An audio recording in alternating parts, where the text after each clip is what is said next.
फर्जीवाड़े के आधार पर आईएएस बनने के आरोपों में घिरी पूजा खेड़कर पर केंद्र सरकार ने एक्शन लिया है। पूजा खेड़कर के आईएएस में चयन को लेकर जांच होने जा रही है और उसको लेकर मोदी सरकार ने एक सदस्यीय कमेटी गठित भी की है। ये 2 सप्ताह के अंदर ही अपनी जांच रिपोर्ट केंद्र सरकार को दे देगी।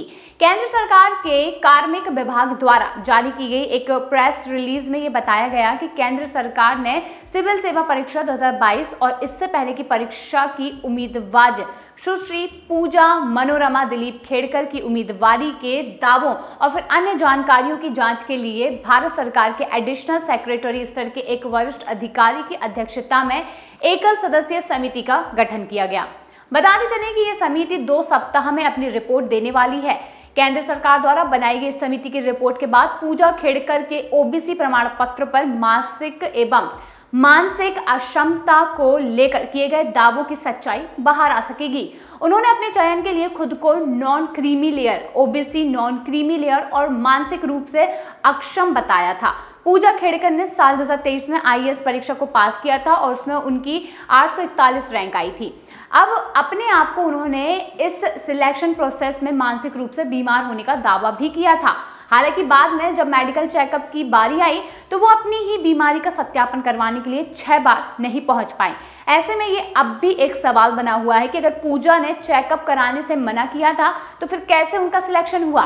ये भी कहा जा रहा है कि 2021 में पूजा को ओबीसी पीडब्ल्यूबीडी 1 में खेल प्राधिकरण में सहायक निर्देशक के रूप में चयन किया गया था, लेकिन 2023 में उन्होंने रहस्यमय तरीके से अपनी श्रेणी 4M पीडब्ल्यूबीडी 1 को पीडब्ल्यूबीडी 5 में बदल दिया और इसके साथ ही आईएएस के रूप में चयनित हो गए। वहीं उनके ओबीसी आरक्षण के दावे पर भी प्रश्न उठ रहे हैं। उन्होंने नॉन क्रीमी लेयर ओबीसी के तौर पर आरक्षण लिया है और इस आरक्षण का लाभ लेने वालों की आय 8 लाख से कम होनी चाहिए, लेकिन मीडिया रिपोर्ट्स में ये बताया गया है कि उनके माता पिता के पास करोड़ों की संपत्ति है। उनके पिता दिलीप खेड़कर ने हाल ही में अहमदनगर में चुनाव लड़ा था, जबकि उनकी माता वर्तमान में सरपंच है और उनके माता पिता के पास 20 करोड़ की तो केवल कृषि भूमि ही है।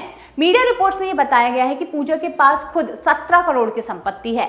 ऐसे में उनके ओबीसी आरक्षण के दावे पर प्रश्न उठ रहे हैं। पूजा खेड़कर का ये मामला उनके द्वारा पुणे में अपने प्रशिक्षण के दौरान लग्जरी गाड़ी और कैबिन की मांग किए जाने के बाद खुला है। पुणे कलेक्टर ने उनकी गलत मांगों के चलते उनकी शिकायत मुख्य सचिव को भेजी और अपने शिकायत पत्र में उन्होंने ये बताया कि कैसे पूजा खेड़कर वीआईपी ट्रीटमेंट पाने के लिए अधिकारियों को धमका रही है और परेशान कर रही है। उन्होंने अधिकारी अजय मोरे के चैम्बर तक में कब्जा कर लिया था, वहीं अपनी निजी कार में वीआईपी नंबर लगाकर उसे चला रही थी। पूजा खेड़कर के विषय में प्रश्न उठाने वालों पर उनकी मां भी हमलावर हो गई। पूजा खेड़कर के पुणे स्थित घर में जहां पर उनके घर के बाहर कवरेज करने पहुंचे मीडिया कर्मियों से पूजा की मां ने अभद्रता की। पूजा की मां ने मीडिया कर्मियों को जेल में डालने तक की धमकी दे डाली। आरोपों के सामने आने के बाद पूजा खेड़कर का पुणे से वाशिम ट्रांसफर कर दिया गया था और जहां उन्होंने ड्यूटी ज्वाइन कर ली है। इस बीच पूजा खेड़कर के ट्रांसफर के बाद उनके अधिकारी के साथ व्हाट्सएप चैट सामने आई है। रिपोर्ट में जोड़े गए स्क्रीनशॉट से चैट से ये पता चला है कि पूजा असिस्टेंट कलेक्टर बनने से पहले ही अधिकारियों को मिलने वाली सेवाओं की डिमांड करने लगी थी और इसके अलावा ये भी पता चला है कि पूजा ने ट्रेनिंग पीरियड के दौरान कितने नखरे दिखाए। उन्हें जो सेवा दी गई वो उन्होंने नहीं ली, उल्टा अपनी ही डिमांड करना जारी रखा। वह अपने माता पिता के साथ जाकर खनन विभाग के बगल में स्थित वीआईपी हॉल को अपने कैबिन के रूप में इस्तेमाल करने का प्रस्ताव रखा। रिपोर्ट में लगे स्क्रीनशॉट के मुताबिक पूजा खेड़कर ने अधिकारी को मैसेज भेजे हुए थे कि वो उनके बैठने के प्रबंध और गाड़ी के बारे में उन्हें जानकारी दें ताकि वो उस हिसाब से चीजें मैनेज करें। स्क्रीनशॉट में देख सकते हैं कि अधिकारी ने उन्हें बराबर रिस्पॉन्स किया, लेकिन फिर भी पूजा उनके पीछे पड़ी रही। आगे देख सकते हैं कि वो अपने ज्वाइनिंग से पहले सारी सेवाओं की मांग करने पर अड़ी हुई थी और बोल रही थी कि 3 जून की ज्वाइनिंग से पहले उनके बैठने के लिए चैम्बर और आने ले जाने के लिए गाड़ी की व्यवस्था हो जानी चाहिए।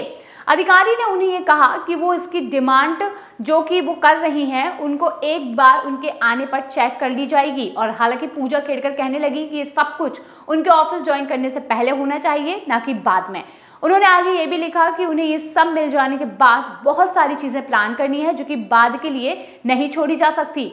बता दें कि ये सारी डिमांड पूजा खेड़कर ट्रेनिंग पीरियड के दौरान करने लगी थी, यानी कि ट्रेनिंग पीरियड चल रहा था उसी दौरान उन्होंने अपनी डिमांड्स रखी थी, जबकि एक ट्रेनी को ये सारी सुविधाएं नहीं दी जा सकती।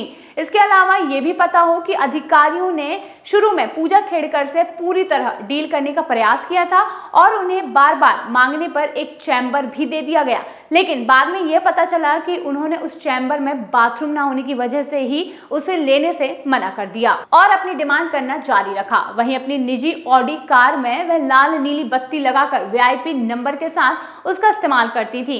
इस पर उन्होंने महाराष्ट्र सरकार का बोर्ड भी लगाया हुआ था। इस तरीके से फर्जी तरीके से आईएएस बनकर पूजा पूरी तरीके से अपनी गलत डिमांड कर रही थी। हालांकि अब जो पूजा ने आईएएस में फर्जीवाड़ा किया है उसका खुलासा हो चुका है और अब सरकार उस पर एक्शन लेते हुए नजर आ रही है। अगर आप भी इस विषय में जानते हैं तो अपने विचार हमारे साथ जरूर शेयर कीजिए।